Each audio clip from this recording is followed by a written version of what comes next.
you approve it, once you are convinced that this is my project feasibility, I want to go ahead, then we have to prepare a tender document. Tender document is a very technical document. It is a meticulously designed document. Why tender is very important? Because tender is going to be part of your development agreement also as an annexure. Because many times what happens, as I gave you the example of 1000 square meter and 950 बाद में builder ने बोला, तो in tender document we have to mention everything in detail from the beginning, so that you don't give any opportunity to builder to turn back from his words. It will have plot area details. Though you may have three different areas, like physical areas is different, property card area is different, property card नाम पे नहीं चढ़ा है हमारा अभी तक, no problem. You mention in the tender document. अपना convince हुआ नहीं है, convince नहीं हुआ है, no problem. You mention in the document that it is your duty to obtain the convince in the name of society first and then give us the offer. So all these things you have to mention from the beginning. Because most of the time I have seen society members, ये मेरा plot है, ये मेरा flat है, माप लो, हमको offer दे दो. This is not the way to go for redevelopment. It has to be very thought process has to be given. You have to understand your project. You have to freeze the carpet areas, individual carpet areas. You have to understand your plot details, everything, and then ask developer to.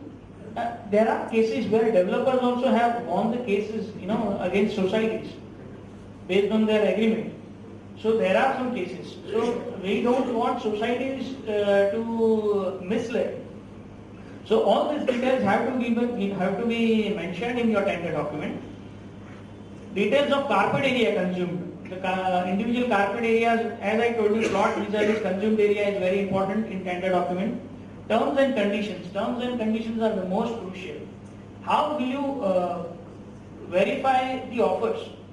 Apple to apple comparisons have to be done. So terms and conditions have to be mentioned in detail. That first, if you don't have convince, first you will bring convince in the name of society.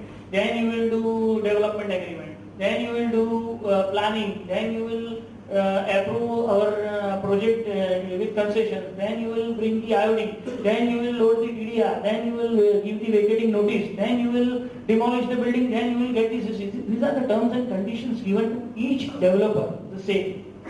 Generally what happens, this is our plot, this is our area, you give us the offer. So we don't know at what stage what he is going to do.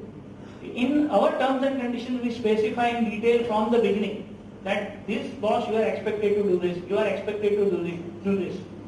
So terms and conditions are very important. Technical specifications, what should be the size of my window, what should be the size of how many points of air conditioning points or this point, that point.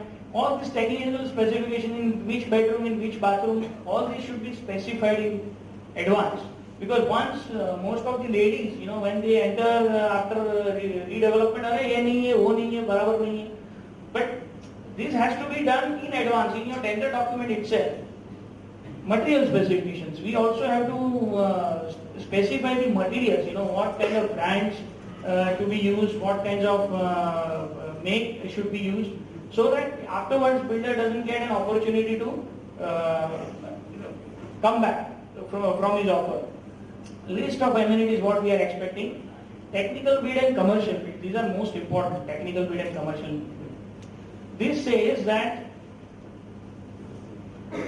technical bid and commercial bid, it will define that who is eligible to bid for our project. No ordinary developer, for example, if the project cost is of 50 crore, no ordinary developer is expected to give offer in that project. So in that we will specify technical bid that a person whoever wants to bid for this project should have completed this kind of projects, at least 2 or 3. If they have done, then they should produce the technical evidence of the same. They should show us those kind of sites. So all these things are very important. Even their financial status has to be verified, whether they are capable of executing such 50 crore project or not. So that all these things will come in the technical bid. Once we receive all the bids, now this tendering should be done through print media only. Maximum time we have got the queries. Can we do closed tendering? You can do closed tendering. It is your property as long as you have 100% consent. But as per 79A, you should not omit open tendering. through print media. So we recommend that you should do print media tendering. Once we get all the bids, then what? Then we prepare a comparative chart